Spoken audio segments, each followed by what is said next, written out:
world, oppression exists. In Swat Valley, Pakistan, women are denied the right to an education because of a radical group known as the Taliban. However, one brave individual decided to take a stand. At the age of 11, Malala Yousafzai began posting blogs on the BBC to educate people on the cruelty of the Taliban and show how she and many others have been deprived of their rights. Although on October 9, 2012, at 14 years old, Malala Yousafzai was shot in the head by the radical group. Thankfully, she survived this near-fatal attack, and she continued to speak out. Motivated by her personal experience, Malala Yousafzai has become the youngest women's and children's rights activist across the globe. Her work addresses Article 26 of the Universal Declaration of Human Rights, which states, "Everyone has the right to education." This has become Yousafzai's motto. Through her dedication and passion, Yousafzai was awarded the Nobel Peace Prize in 2014. The Malala Fund has already raised over $7 million, and it continues to grow and prosper, changing the lives of millions, becoming an inspiration to us all. Marina Pisklakova is a woman living and working in Russia. She began researching the horror that is domestic violence after a colleague brought the issue to her attention. Domestic violence is and was a huge issue affecting Russia. Under Russian law, abuse is only considered a crime when the victim is unable to work for 2 years or has died as a result of it. When the police get involved, the victim is often blamed for provoking it, and the abuser hardly faces jail time and is set free without a trial.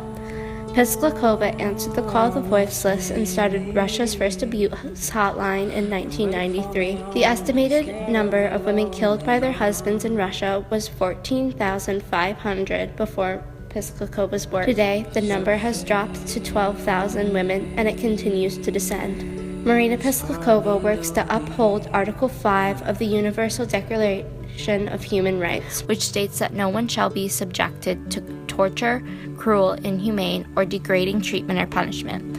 Although Marina and her supporters have not yet instated actual laws, they have broadened the functional definition of domestic violence to include marital rape, sexual violence in the marriage or partnership, psychological violence, insulation, and economic control. There are 40 crisis centers operated under an organization where Pisklakova is named president. Through Marina Pisklakova's work, it is realized that one person can make a change, even if they are the first and only to do so.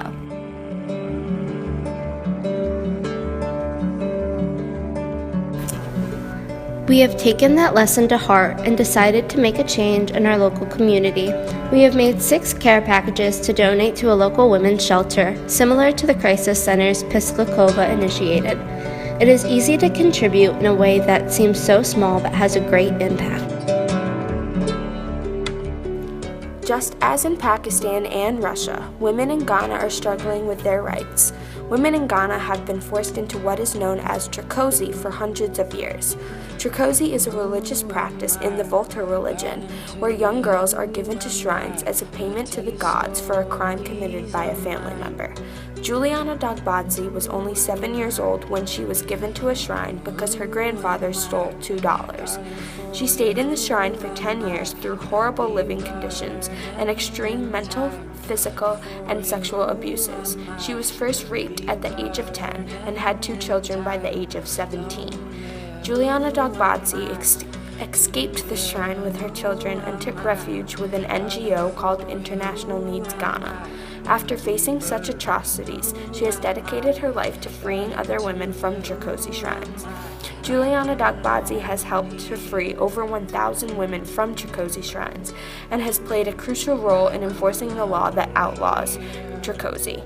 She works to uphold Article 4 of the Universal Declaration of Human Rights, which states that no one shall be held in slavery or servitude.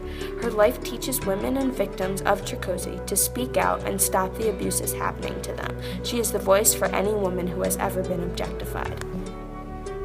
Women's rights have been abused for quite a while now, but have improved because of women who have stood up. Matilda Joslyn Gage was a part of the women's suffrage movement in the 1900s. Inspiration from her has begun the Matilda Joslyn Gage home in Fayetteville, New York, a place very close to our hometown.